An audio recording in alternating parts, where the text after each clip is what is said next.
Hello everybody. Today I want to talk to you about the social repercussions of my eating disorder. As you may know, or may not know, depending on how loyal you are to my videos, my eating disorder started most prevalently in December 2007. And that's when I was withdrawn from school and officially diagnosed. At that time, my friends were... I was sort of mixing between friendship groups, and I didn't really feel like I had any singular friendship group. I felt like, I had friends here, there, and everywhere.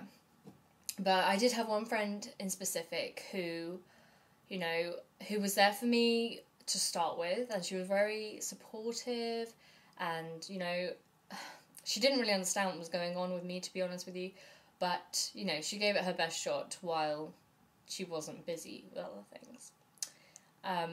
But when I left school, when I was withdrawn, I obviously wasn't seeing people on a day-to-day basis. In fact, I can actually admit, in the 2 years I suffered from anorexia, I saw only one person from that school that I'd been at for 6 years. Now, don't get me wrong, that was pretty sad actually, because I felt like, well, one thing was that I felt personally like everyone knew I had an eating disorder. So to me, I was thinking, oh my god, what are they going to be thinking about me when they see me? They're not just going to think, oh hey, it's Lou. They're going to think, oh hey, it's Lou. I wonder how much weight she lost now, or, what's she been doing to herself?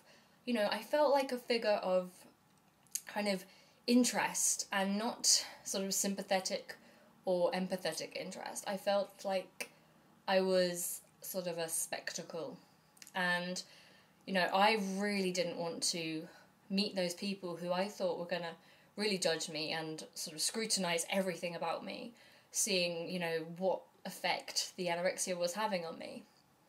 And of course, at the time while I was anorexic, I really couldn't see in the mirror quite how bad things were becoming. I mean, on the scales, of course, I saw numbers going down, but at the same time, as many of you will testify, it is almost impossible. It's like your brain cannot feasibly see your real body in the mirror. And, I didn't see bones or whatever in the mirror, but, in photos now that I took way back when, I can see the bones, and I can see how gaunt I was. And yeah, at the time, I really didn't want to see my friends because, the word anorexic, it's so banded around among people when you're young, or, you hear about anorexics and you think, good lord, they have to be very skinny. And truly, I didn't think I was very skinny. And I thought they would think the anorexic label was almost like a farce, like, why is she called anorexic? She's fat, or, she's not really that thin. And that was something I did worry about, because, I wasn't scared of being thought of as fat, like, properly, but I thought that they would see me being labelled as anorexic as perhaps an overstatement, and that maybe I was being sort of dramatic about it, when really I wasn't. And, even during my recovery, when, I had the opportunity of seeing people, and people were like, do you want to come to this event? Because it was the end of school entirely, and it was leavers events and leavers formal dinners and all that kind of thing.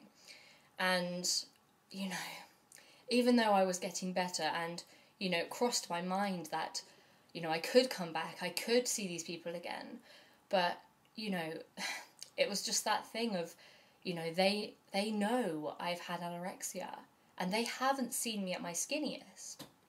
So, when they see me, they're going to expect to see, just skin and bones Lou coming to dinner. But, it was so much in my mind was, like, all surrounding, like, what others might have expected me to look like. And I somehow didn't want to deny them that expectation, really, even though, it's so weird. Like, I knew I was ill, and I don't know how to describe it, but yeah, I just wanted people to sort of understand and empathize with me, rather than what I thought would happen was that everyone would judge me and I would be even further ostracized from my friendship group. And yeah, so even to this day, I've only ever seen one person from my my high school since I withdrew with anorexia in 2007.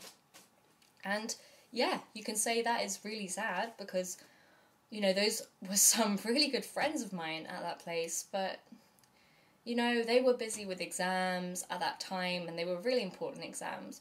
And, you know, at the same time, I withdrew, and, you know, I can kind of understand, like, it must be hard trying to understand somebody with an eating disorder, let alone when you've got very important pressing matters, like final exams to think about.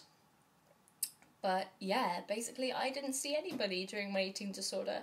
It was extremely isolating, and, you know, even if people had invited me places, I would have turned them down anyway, because I wasn't in a position where I felt comfortable with displaying my body to people I knew.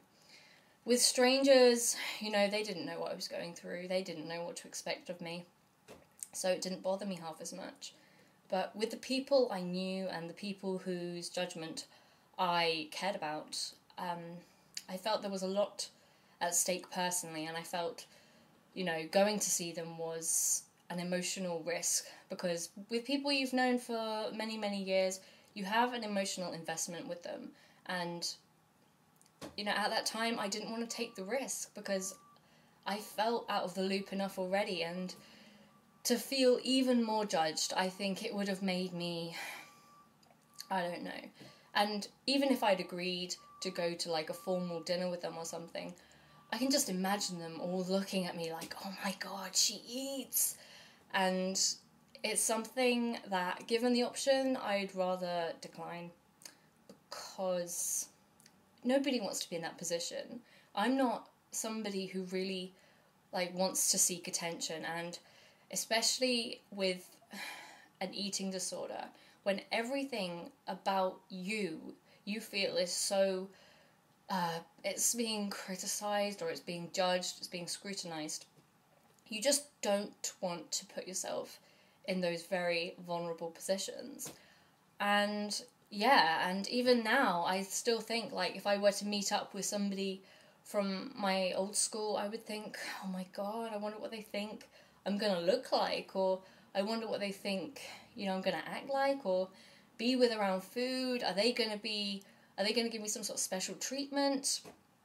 And, you know, that's another reason why, after I withdrew from my old school, and withdrew from A-levels entirely, that's why I decided not to go back there to complete my tertiary education. I felt like teachers might treat me differently. I felt like they might give me some sort of, you know, they would be too sort of pseudo-sympathetic, and I'm not after that in education. I'm after praise where praise is due, and I'm after just honest, just scholarly kinship, really. I didn't want to be thought of as some sort of charity sad case, and that's why I wanted to, you know, move on, go somewhere different, do the International Baccalaureate, make new friends who weren't going to have these preconceptions of me owing to what I'd been through. And, you know, even though when I did tell people that I'd had anorexia, because, you know, people would ask, why are you 2 years older than us in this year group? And I'd be like, well, you know, this happened, and yeah, that explains it. And they were like, oh my god, I so can't imagine you as anorexic. And I've explained this before in another video, and it's like, I know, you're just saying that because people don't have a very deep understanding of anorexia, and they have a kind of blinkered view about it, and that, you know, everything's to do with your appearance. And obviously, being a recovered person, I don't look super skinny. Nor do I even look skinny. I look just normal and healthy. So, yeah. But it was much easier going, you know, to college with a complete bunch of strangers rather than trying to ease back into a place where everything went wrong for me. And, you know, I didn't want to go back to tainted territory, really. I wanted to start afresh and, you know, give myself the best chance at finally, like, moving on and, you know, leaving things behind that would, like, pull me back. So, yeah, that's my experience, really, of social life with my anorexia. You could call it no social life, really. My most social contact was with my family, and even that was extremely fraught. So, yes, make another video for you very soon, and keep in touch. Bye!